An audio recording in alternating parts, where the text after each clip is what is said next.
Well, good morning and welcome to the Bridge. I want to welcome all of you here in the house and those of you who are watching online. This morning was originally going to be the first message in our new series that we're starting now next week called Discipleship Redefined. And don't worry, Dennis will kick us off next week with that series. But this morning, coincidentally, I don't believe in coincidences. It's been exactly 6 months this Sunday from Vision Sunday in January. And so this morning, we're going to do kind of a mid-year update of sorts. And I'm about to introduce you to this very important person standing to my left in the recent life of our church. Now, he's been a very important person in my family for quite a number of years now, but he's become a good friend to me, a good friend to our pastoral team, to our church, and a lot of you probably don't know him personally, but David Rowe is an amazing human being, and I'm gonna introduce him here. But he's been invited because of his multiple areas of expertise to come alongside us without any compensation, by the way, from the church, to be an outside expert in the areas of finance, big picture planning, and structure, as well as other things. And trust me, we need help in all those areas because the four guys on the pastoral team, those are not areas of expertise for us. So I want to introduce David Rowe, who will co-share the message with me this morning. David is not only Wes's father-in-law, which makes him Lily's dad, but we are co-granddads to two beautiful granddaughters. So that really connects us in a big way. And he really has become a close personal friend. I mean, we actually spend time together outside the family. And enjoy that. We have breakfast together quite often when he's in town. David has been an executive leader with British Telecom in Europe for decades, retiring just over a year ago. His job entailed expertise in a number of areas, including finance, planning, leading lots of people at various levels of the organization. David also helped plant a church, has been in various leadership roles in churches that he and his precious wife, Tabia, where are you, Tabia? Are you here? She's what? She's live stream. Okay, good. She's looking after the kids today. That's awesome. Our two beautiful granddaughters. They were a part of churches in Germany, and that's where they're currently residing, is Frankfurt, Germany. David has gained total trust and respect in the areas that I've mentioned, not only from me, but also our pastoral team and elders. And he was invited by the pastors and the elders to be on the newly formed finance team a year ago, and he's done an incredible job of helping us figure out where we were, where we are, and where we need to be as we become healthy in a number of areas in the church, but especially in the areas of finances and planning for the future as God leads us. So please, would you help me give a warm bridge welcome to David Rowe. All right. Take it away, David.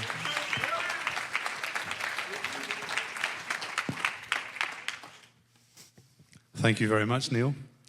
It's a real privilege to be standing here, and it's a real privilege and honor to be working with the pastors and the elders of the church. I don't take that privilege lightly.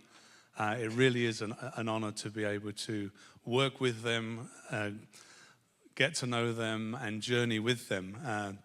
It's one of the things God's opened doors for me to be able to do since I retired from the corporate world, travel the world and go and support churches in different places. So this is an amazing opportunity. I am going to do exactly what Neil just said. We've been doing this 5-year planning with the pastors over the last couple of weeks, looking forward to see where is God leading us as a church. And I thought, well, how do I explain that to a group of people? And what I'm going to do, if we can just flick the slide, is we're going to look back 5 years. We're going to look at where we are today. And then we're going to look forward 5 years. And I'm going to try and do 10 years in about 15 to 20 minutes. Okay? That's the target. So let's move on straight away. I don't know, how many people were here 5 years ago? So that's a few, good. So let's just look at some of the key metrics and what was going on 5 years ago. So 5 years ago, the church was part of the Vineyard group of churches. It wasn't the Bridge. The Bridge didn't exist.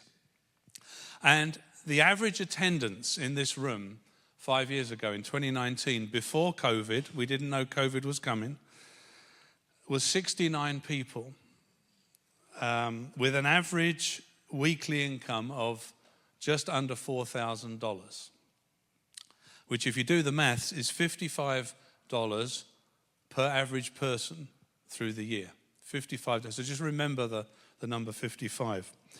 And there was one pastor and a small team. It was a small church. But the leadership at the time had the foresight and the courage to plan for growth. And what they did is they planned to bring in additional people. They brought in Wes and Lily. They brought in Dennis. Dennis was already teaching at the time, but they brought in that 5 years, Dennis in. And more recently, Derek. So the pastorate has grown from 1 to 4 in those 5 years. And they also took the significant step, I would say risk as well as a small church, of renovating and recreating the church. So the church we have today, the church you walk around today, is very different to the church of 5 years ago. And Wes led that renovation, which took a couple of years and cost about $350,000. And for those that weren't here, we relaunched as the Bridge in January 2023. So the Bridge is a fairly young church in and of itself. If you were not here 5 years ago, I've got 2 questions for you. Here's the first one. Where is that? That's what it looked like 5 years ago. Okay, does anyone who was not here want to take a punt at where that is in the church? Yeah, so the next slide. So that's the kind of renovation Wes led. Okay, next one. Scott, any ideas? Copier room, sound room. It's the live stream room. And I thought those 4 photos demonstrated something of the heart and the quality of what Wes led, and something that put what the leaders saw into reality. I find that pretty amazing. Anyway, that's the journey of the last 5 years. So where are we today? How are we doing at the moment? And I said at the beginning, or it said on the slide, this would be a look back where we are and look forward in terms of 5-year planning and also financial. So the great thing is, and this is a mixed story, there's some good stuff and there's some more challenging stuff, if I'm honest. The great thing is in the last 5 years, we've seen significant growth. So the number of people now, the average for this calendar year so far is 226 people per week on average. Remember the other number? 69. That's a 27% increase year on year over 5 years. That's amazing. And it's exciting. The weekly giving is now 8,200 per week, which, do you remember the other number? What was the average? 55. So now that is 36. And then you go, oh, that's dropped. But I don't want you to feel too hard about that, because one of the growth areas is children. The Sunday school's actually grown tenfold in the 5 years. And honestly, don't expect my granddaughter Daisy to be pitching up $55 a week. But it actually means, the reality is, the growth in people is 27% year on year. The growth in income is 17% year on year. So that's just something to have in mind. Another great thing we've been able to do in the last year is we have completely zeroed a high interest loan, borrowing, debt, whatever you want to call it. which when we looked at the finances a year ago were a concern. So money that was just going out the door in higher interest loan has been completely paid off this year, which is great. So yeah, let's do that.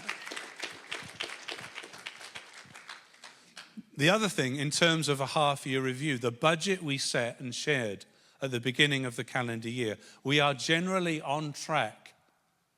We have more money coming in than we planned, but we're spending more money than we planned. The good news is we're going to spend a little bit less than comes in, so that's good. But a couple of the challenges we have right now, the first one is cash. So you can make a budget and it's a plan, and we can receive offerings and we can spend money, but what we need as an effective church or an effective business is cash in the bank to manage the ups and downs of the money going out. And one of the biggest challenges we have right now is that the cash in the bank is very low and our cash flow is very tight. It's so tight, in fact, that we've had to scale back this year, expanding any ministry or ministry areas. And the other thing we struggle with sometimes, which may be a surprise, but we are sometimes struggling even to make the payroll. We do every 2 week payroll at the moment. We may change that, but that means every 2 weeks we need the right amount of money in the bank to make the payroll. So with the offering, which is very spiky, that's sometimes difficult. And I'm just being straight up with you about it this morning, so that you've got the data, the facts. The other thing, which for me as a business guy is probably the biggest concern in the numbers, is we actually have a declining income and a growing attendance. And I'll do a very, the phrase, damn lies and statistics. Well, I've done a graph which exactly shows the truth of that saying. This I've deliberately done the numbers very, very small so that you can't read them. I don't want to deceive you in the numbers, and it's very clear that in Excel you can make the steepness of those lines go any way you like. So I've just tried to be honest with the numbers. But the reality is the brown is the attendance this year, this calendar year. And this financial year, since last October. So actually that's really good. The average attendance, that's a cumulative average week on week, is growing. And we should be super thankful for that. But the yellow line is the same cumulative average income week on week. And that's not a good trend. I guess one of the key things this morning is to let you know that that's the reality. That's why making payroll is difficult. So that's why not being able to expand as we want is difficult. And I'm just being straight up with the numbers with you. But that doesn't stop us, and it doesn't stop us believing and pressing in to when we look forward, we don't see an austere situation. We see a generous God, we see a generous people, and we see God wanting us to do more, not less. Amen. So I want to be real with the numbers, but I also want to maintain my position of faith is that God is growing this church and God is growing its influence. If we just look back at the conference we did, the Russian conference, fantastic. The influence and position God is giving you in the Russian-speaking world. Amazing. So when we look forward, this is not with a heavy heart, it's with an excited heart. Okay? And I'm going to give you just very briefly a summary of a session we did last week on basically what do you see the church looking like in 5 years' time with the pastors. So here it is. Here are the first 4 things. I'm just going to read these rather than talk to them. So this is what the pastors see in 5 years' time, that we will have grown as a church. So the growth continues. Now, I've said 800. That's kind of the average where they were. Some said 600 to 800, some said 1,000, but let's say it's 800. The church is going to continue to grow. We will have needed to expand or change our location. That's going to be a very real thing. When we're busting 300, 350 in here, we know we've got to do something. So we're not prescribing what that change is right now, but there's an exciting change coming. Our finances will have become healthy and sustainable in the next period of time. And within the church, we have an environment of spiritual growth, and we'll be releasing that growing number of people into their gifts and into new ministries. Amen. Second slide, please. Okay, that's in the church. If we look outside of the church, we see the church within the community, and we're talking about Springfield and the surrounding counties. We will be reaching out a lot more than we do now. We will be loving and caring and significantly impacting the place where God has given us. And then more broadly, in the region and in the world, we will be partnering with missionaries and other organizations. We will have a growing impact in the Russian language community. And honestly, at the moment, what the church is able to do in the mission field is very small. It's an area we would love to expand. What's key is the leaders only want to do that with organizations or people that we have a real relationship with. So we don't want to just throw money to an organization. We want to build and collaborate and get to know and work together with.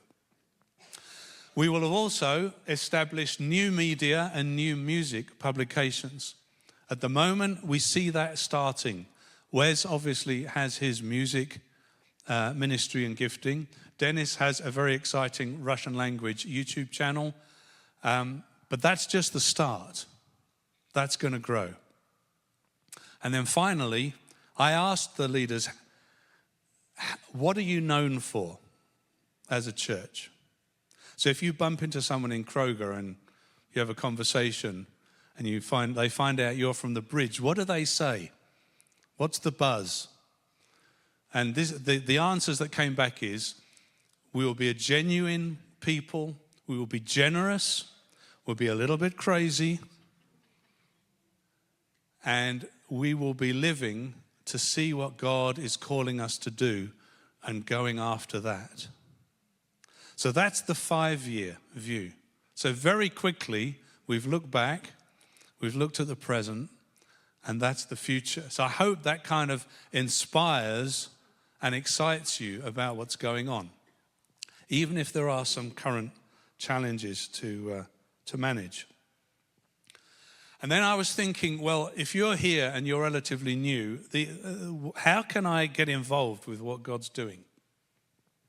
And this is not a preach and it's not a teach, and I promise not to cover the spiritual aspects of this, but God did give me one scripture that I want to share very quickly. Paul the Apostle often refers to the church as a body of many parts with different gifts. And what I saw was the Lord was saying to me, when the body is healthy, all the parts are doing something. We have an active physical body. If I have a broken arm or a leg missing or a bad head, I'm not working as a body properly. If I've got stuff that's seized up, and it's the same in the church. If we're not all actively participating, we're not running the race together. And if you can flick back my slide.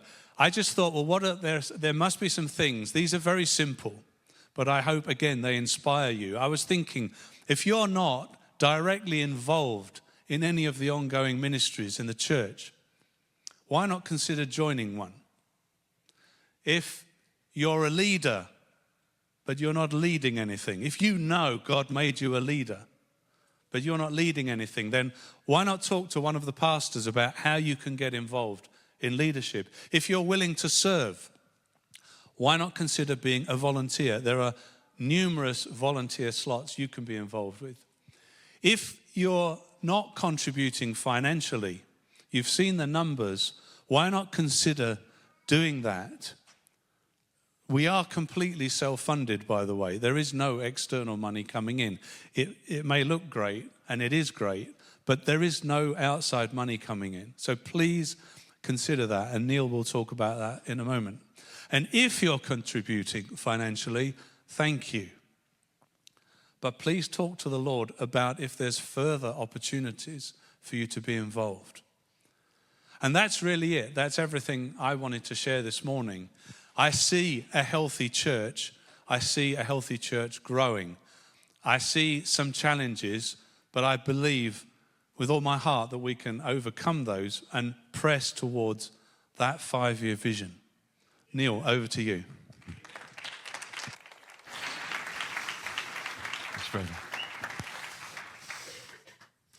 Thank you, David. That was awesome. I appreciate you sharing. So I want to unpack a little bit what David shared about our 5-year plan. He has really kind of led us in processing those thoughts and dreams prayerfully, by the way. We have really prayed to know the Lord's heart and mind, and there's been such unity that I feel like that has been accomplished in terms of just seeking the Lord's heart for the church. Before I unpack the details, though, about this 5-year plan that David summarized, I want to tell you something. It's been about 3 weeks ago or so. I was in a meeting with Dennis and Derek and Wes, and something dawned on me as we were meeting. I've been here 36 years in terms of being on a pastoral staff. And so it's really only natural for me to be really invested in what's happening here. The buy-in is easy for me because I've spent over half my life here. I've been here 36 years. I'm 66, so 6 years longer than half of my life. Anyway, I get. You probably should get that. I believe in this place. My heart is here. I've raised my kids here. Got married here, I'm here. This is my home. This is where I want to serve until I retire, and then probably still hang around like bad breath. But anyway, but I'm looking around at these guys with me, and they've been here. All of them have been a part of this pastoral team less than 5 years, and I'm looking at them, and I'm seeing them talk and share and dream and input, and they have as much passion, as much buy-in in less than 5 years than I do in 36. I mean, they have as much buy-in as I do, and I think that's remarkable. Not to mention the unity that I feel with these brothers that I'm yoked with in pastoral ministry. I love these guys. I love working with these guys. I love listening to these guys. We have lunch every week, and by the way, we pay for our own lunch. You're not buying it, but we just love being together.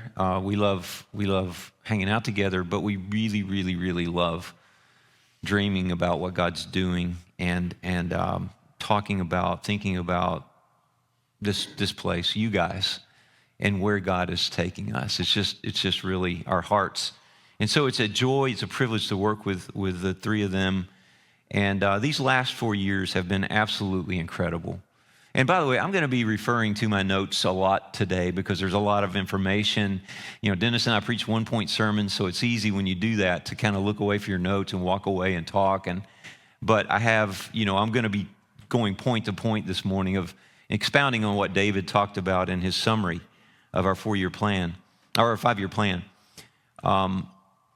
But the other thing that blows me away is that, we saw the quantity of increase in attendance. So God has brought numbers here. But that doesn't begin to tell the story of the quality of people that God has sent to us, you guys, in the last 4 years.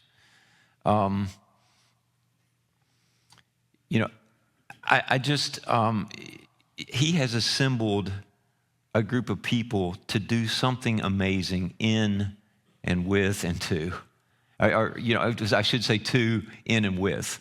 I got that backwards. Because he wants to do things in your lives and hearts. One of the things that he's doing in this church is reintroducing us to the truth of the gospel of the Lord Jesus Christ, of grace and of union with him that sets us free and moves us into living the life that Christ intends to live through us. And so we're getting in touch with the gospel, not some truncated, Jesus died for you so you go to heaven when you die. But the real gospel of grace and of union that just excites and sets us free from religion, and we can go on and live, with Christ as our life. And so he's assembled you amazing people, because I'm just astounded at the quality of lives before me, the kind of people that God has put together. This is an entirely different church than the one that I found when I got here 36 years ago, or 37 years ago, really. So David has led us through this time of praying and seeking the Lord's heart on what he wants to see happen in and with and through this church, the Bridge, over the next 5 years. And so I want to expound on what he talked about a little bit, and just kind of let you see what we've been dreaming about. As I said, we see ourselves growing anywhere between 600 to 1,000 people over the next 5 years, with a strong core of people and a strong team of lots of volunteers. I just really encourage you to take seriously what David has asked you to do. Pray about how to serve, how to lead, how to function in ministry, in your gifts and your callings. And I'll say that again before this is over. But I want you to understand that it's always quality over quantity here. It always will be. We're always shooting for what's best for us, what's best for you. And we, I think that in 5 years to grow between 6 to 1,000, so around 800 is not crazy, but steady growth. Does that make sense? We don't want to sacrifice what we have here for just explosive growth. I mean, we've seen churches go from 50 to 1,000 in a couple of years, and God bless them if they can steward that, if they can handle that, if they can properly pastor that. I just don't know that we have the capacity to properly steward and pastor that kind of exponential growth. And so we want to grow together. We want to grow in the grace and fullness of God. We want to grow at a pace that we can properly steward and pastor. So I've said that, I beat that to death, okay. But our growth includes deep spiritual growth that cannot be refuted. In other words, we want, when people see us, when people see you and they know you, they know that something has happened in your life, that you are becoming more and more like Christ, that your life reflects the presence and the power of Christ. And so we want to be a church that's thriving spiritually, a people that are being set free by the gospel, a people whose lives and marriages and families are getting healthier, people who are having kingdom impact and genuinely being changed forever, and then facilitating, causing change around us as people encounter the presence of God and the Spirit of Christ in us and the power that flows from that.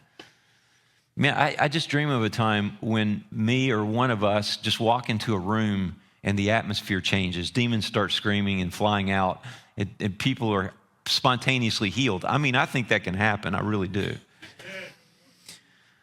We want a depth of life that is way more important than things like buying stuff or renovations or building projects. Again, always quality over quantity. But at the same time, we have to make room for people.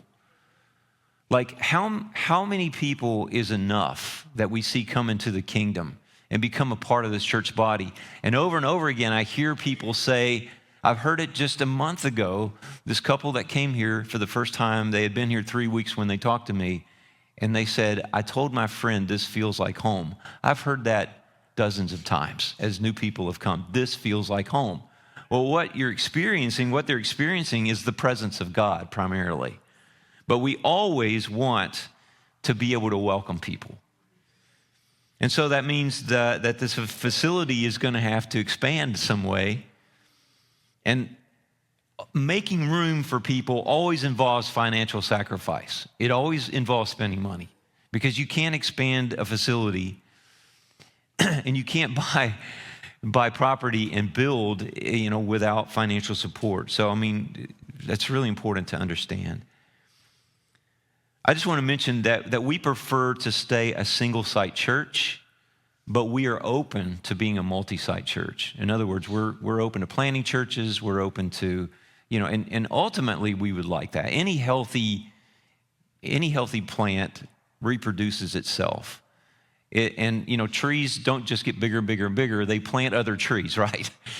And so we want to do both. We want to grow numerically, but we also want to be open and willing to plant other churches that will be gospel-focused, gospel-centered as well.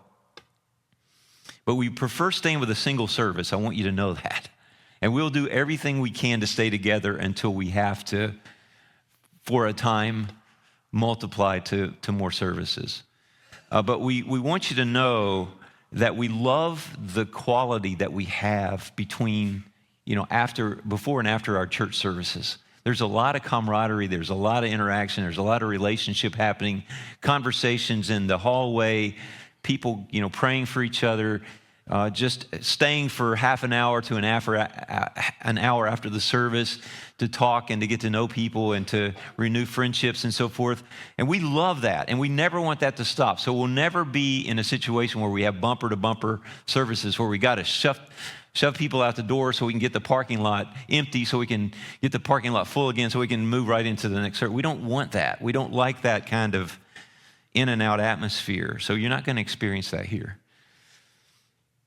And we want to stay in our community. We love the North Ridgewood community. We want to stay in or adjacent to this community if at all possible. And one other thing I'll say about facility is that we would like to keep the kind of feel in terms of architecture and atmosphere that we have here.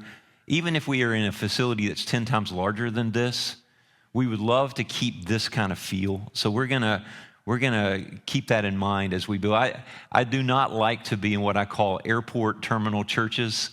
You feel like you're going into an airport terminal, and everything feels cold and big. And there are ways to still feel like this in a larger facility. So anyway, just want you to know that that's in our hearts. We want to create opportunities for people within the church to operate in their gifts and ministry callings. And we talk about rooms in the house, ministry areas that are functioning or not functioning. Some are functioning poorly, some are functioning well. At some point in the near future, next 5 years, next 10 years, we want to see all the rooms in the house functioning at full steam, which involves you guys being involved in your ministry giftings and callings. And we want to help you move into those, okay? If you're not already functioning there. If you are, just to continue to be blessed and trained and expand your influence. These will include new ministries that there aren't any rooms yet. We'll build new rooms. And we would love to, Dennis and I really have a heart to train and release more and more teachers and preachers, and being trained and released, male and female, in this church. From up here, we want to see people teaching and preaching and sharing this podium. We want to grow in our staff as need arises and ministries expand. We see youth ministry growing to the point we're going to need a full-time youth pastor. Same thing with children's ministry. We want to see these ministries expand so that we need staff that can cover some of these areas along with the volunteers that we have.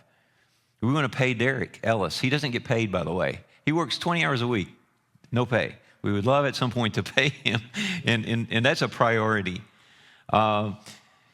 We want to be well known locally, regionally, and internationally. We really do believe that God has called this church to have regional influence, and I'm going to expound on that towards the end of my message, and I don't have much more to share. But we want to do things like training seminars, conferences, podcasts, internet exposure, producing music. We've already, David mentioned that.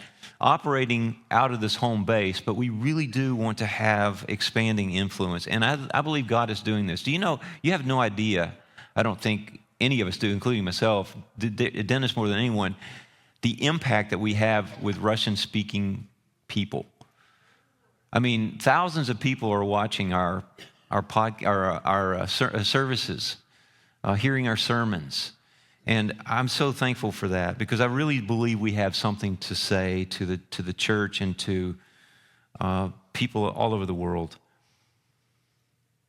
We want to partner with other local churches and organizations more than we already do to have a social as well as spiritual impact on this town and our counties, Clark County, Champaign County, Greene County.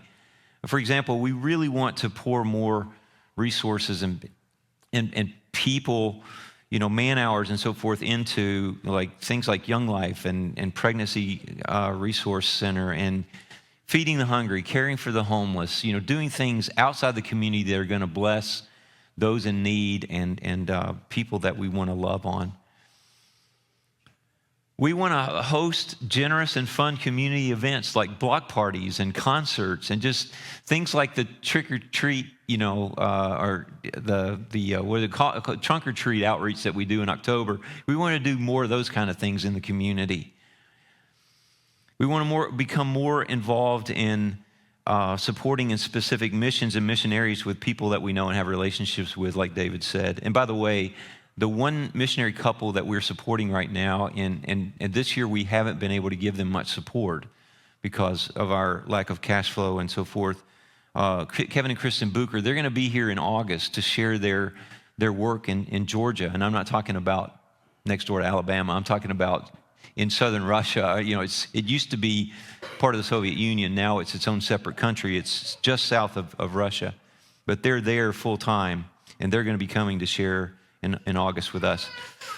We would also love to partner with and be used of the Lord in major ways nationally and internationally, setting a new standard for the truth of the gospel. We believe that we just might be a part of an emerging reformation of the true meaning of the gospel. We would love to partner with God to help foster a new gospel-centered push in churches, which could become a new wave and a fresh move of God. I really believe we might just be a part of that in a big way. We want to continue to see missional impact to the Russian-speaking world significantly over the next 5 years. I've said that. We want to be known as a church body filled with people that are authentic, joyful, filled with hope. A church known for being insanely generous, totally genuine, and most of all, for continually hosting the presence of God. Yeah. I know I've probably repeated myself some, but here's the thing. This is the bottom line, guys. Jesus said, I only do what I see the Father doing. I only say what I hear the Father saying. We want to go where God is leading us. And we're the four of us are sticklers for this. We want to remain in a place of rest in Him. He will bring the increase. He will bring the fruit. We want to raise our sails to the wind of the Spirit of God. You remember, some of you were here when Dennis shared a couple years ago about the two boats that he saw in the vision.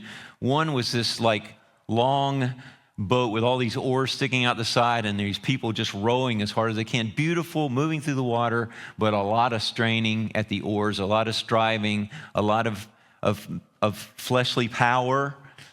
And then this other boat with these big billowing sails with a cross on it where no one's rowing, but the wind of the Spirit is blowing, this big cross on the front of the sail, just taking us where God is going. That's the vision that we have, never straining at the oars, but we want to raise our sails to the wind of the Spirit of God. to go where he's going, to do what he's doing. Dennis taught me a new phrase that I had not known. He's taught me some English words I didn't know and some American phrases that I wasn't familiar with, even though he's, hails from St. Petersburg, Russia. Dennis is our other teaching pastor, for those of you who don't know. And he taught me this word, this phrase, diffused responsibility. And let me explain it this way. Every year, people die on city streets and places where crowds of people are around them after an accident or an attack, and the person dies, or the people die, because everyone in the crowd knows someone should call 911, but they expect someone else to do it. Does that make sense? So it's diffused responsibility. I know someone should call, but I'm sure someone will, so I'm just going to watch what's happening. And unfortunately, that can happen in the church, where we know that something's happening. There's wonderful worship. There's great lighting. It's warm in the winter and cool in the summer in the sanctuary. Ministry realms are happening with lots of supplies and lots of curriculum and people that are staffing those things. And I'm sure that costs money, but I'm sure someone else is taking care of that. And guys, each one needs to do their part.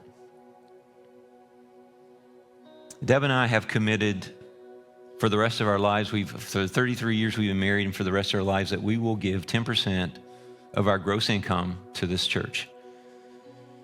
And so I'm not asking you guys to consider doing anything I'm not doing. And that's not a guilt trip. I'm going to read some scripture as I close here.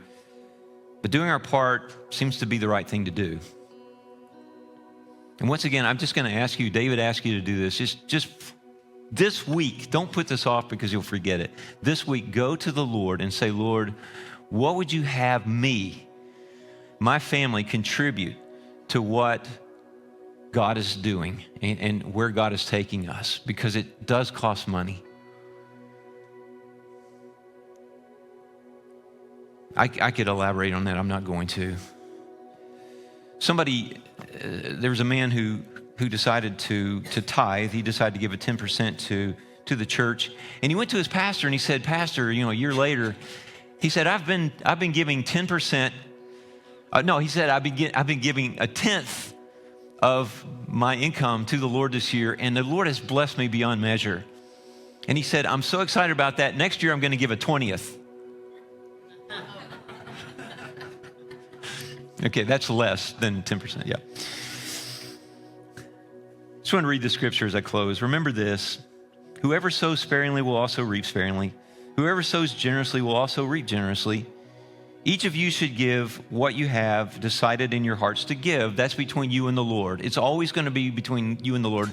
We're not coming after you. We're not going to ask you to give any certain amount or any certain percentage of your income. That's between you and the Lord. But each of you should give what you've decided in your hearts to give, not reluctantly or under compulsion, for God loves a cheerful giver. And Rick Warman say, but he also takes money from a grump. Anyway.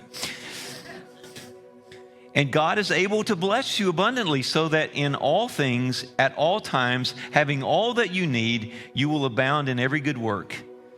As it is written, they have freely scattered their gifts to the poor. Their righteousness endures forever. Now he who supplies seed to the sower and bread for food will also supply and increase your store of seed, and will enlarge the harvest of your righteousness. You will be enriched in every way, so that you can be generous on every occasion, and through us, your generosity will result in thanksgiving to God. Now, last time I preached anything, it's been a couple of years since I preached anything on giving. There was a voicemail on the phone in the office that the person on the phone accused me of being a money-grabbing charlatan. Yeah. So if you want to call me that, if that's the impression you got of what I just shared, I can't stop that. I can't help that. I want to be known as a money-giving, generous person. And I want this church to be known the same way. Let's be generous. Let's obey the Lord, and let's be generous. Now let's worship the Lord together.